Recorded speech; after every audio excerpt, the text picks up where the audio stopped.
Assalamualaikum and hi everyone. My name is Nur Najihah Misri and my metric number is 2023226308.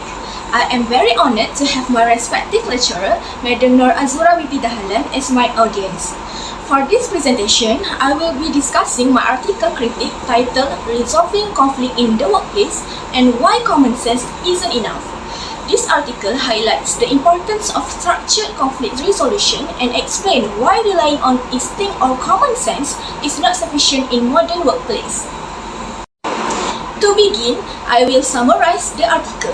Basically, the article explained that workplace conflicts are very common, particularly in small businesses where employees work closely together.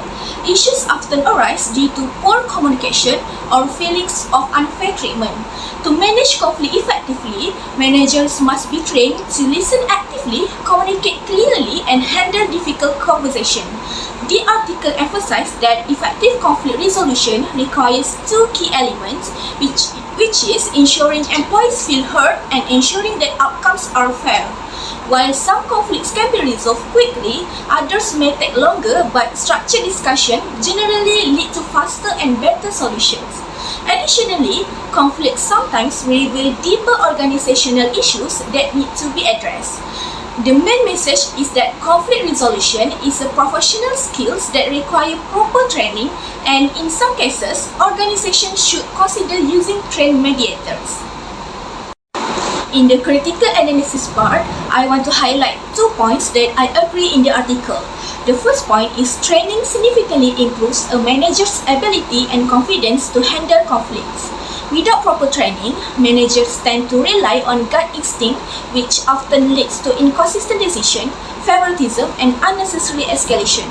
Structured conflict management training such as negotiation, active listening, interest-based bargaining, and role-play exercise helps managers build competence and confidence. This leads to clearer communication, earlier conflict resolution, and fewer cases escalating into major dispute or formal grievance. Evidence supporting this includes a study showing that psychological capital and training improves engagement, safety, and performance. Another study highlights that emotional intelligence training helps managers handle stress and interpersonal conflict more effectively. In real-life example, most of the large Malaysian organizations such as Maybank and Petronas regularly conduct leadership development programs that include conflict resolution because they understand the risk of poorly managed conflict. The second point I agree with is that alternative dispute resolution, ADR, especially mediation, is an effective method to resolve workplace conflicts. Mediation offers a structured but flexible approach that helps maintain positive working relationships, protect psychological safety, and reduce the high costs associated with the legal action or employee turnover.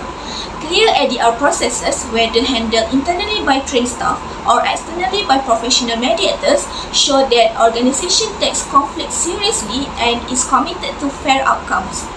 Research support this is a study in BMC psychology found that differentiating between task and relationship conflicts and providing training in these areas can enhance creativity and innovation in teams. Another study in the SA Journal of Human Resource Management found that proactive HR practices helps reduce the negativity impact of conflict on employee innovation. In practice, many SMEs and large companies worldwide use trained HR staff as mediators for smaller conflicts and bring in external mediators for more complex disputes. Based on the article, I would like to divide recommendations into 2 groups, which is first is recommendation for small businesses or SMEs, and second is recommendation for middle-sized or large organizations. For small businesses and SMEs, the recommendation is to provide short modular training sessions for managers, typically lasting to 2 to 4 hours, focusing on active listening, difficult conversation, and basic interest-based bargaining. Research shows that short practical training can significantly increase a manager's confidence.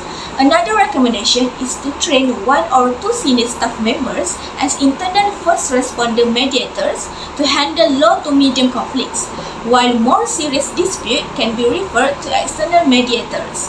This approach is cost-effective and ensures neutrality.